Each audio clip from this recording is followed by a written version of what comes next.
السلام عليكم ورحمة الله وبركاته. ازيكم يا حبايبي، عاملين ايه؟ يا رب دايما تكونوا بخير. ان شاء الله فيديو النهارده هيعجبكم جدا. قبل ما ندخل على الفيديو نحط اللايك ونشترك في القناة لو مش مشتركين. بصوا، ده تسموه بقى جوع اخر الليل، تسموه عايزين حاجة حلوة، اي حاجة يعني. دي حاجة تحفة يعني بصراحة. عندي بلح رطب الاسود ده في الفريزر، تمام. انا كنت غسلاه وشايلاه زي ما هو كده في الفريزر. بقشره وبشيل البذرة اللي جواه، النواة بتاعته، تمام كده. دي حاجة حلوة جدا و... وتدي طاقة كده برضو، وجميلة قوي. طبعا بتوع الرجيم ما لهمش دعوة بالموضوع ده، تمام.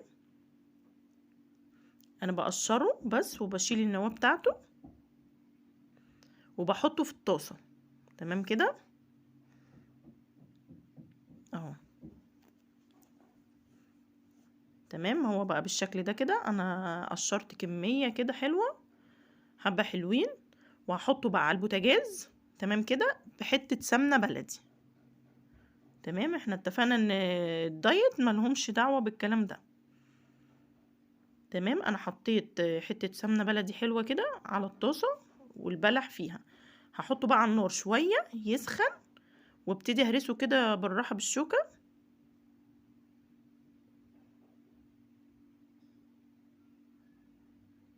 بصوا، انا عندي الاكلة دي عندي ادمان بصراحة. وقت ما ابقى عايزة حاجة حلوة وعندي البلح موجود ومتوفر بقوم عاملاها، طبعا مع العيش الفينو، تحفة. هتشوفوا دلوقتي انا هعمل ايه.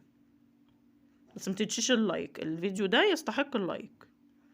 هو مش متعب ومفهوش حاجة كتير، هو الفيديو قصير، هو ده بس كده اللي انا بعمله، يعني مفيش حاجة تانية زيادة.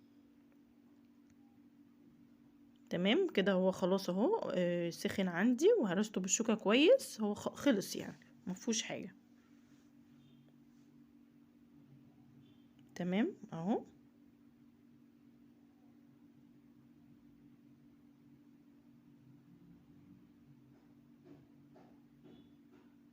اللي ما يعرفش الاكلة دي، هي مش اكلة يعني، هي اللي ما يعرفهاش يجربها، مش هيبطل يعملها ابدا. انا بموت فيها بصراحة.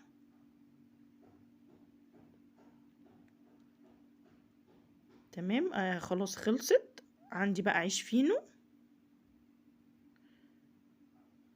هفتحه كده بالمقص وهبتدي احطه فيه.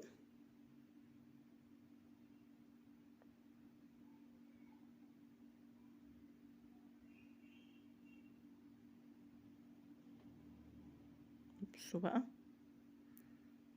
بصوا المنظر ده. طبعا بقى حطي الكميه اللي انت عايزاها، عايزه تكتري عايزه تقللي.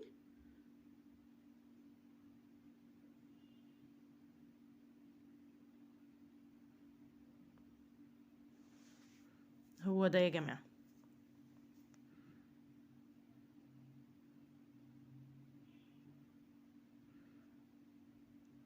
جربوه، الناس اللي ما تعرفوش جربيها بالبلح، حلو جدا ومفيد جدا وحلو كمان للولاد. جربيها وان شاء الله تعجبك. لو عجبك الفيديو تحطي اللايك. السلام عليكم ورحمه الله وبركاته.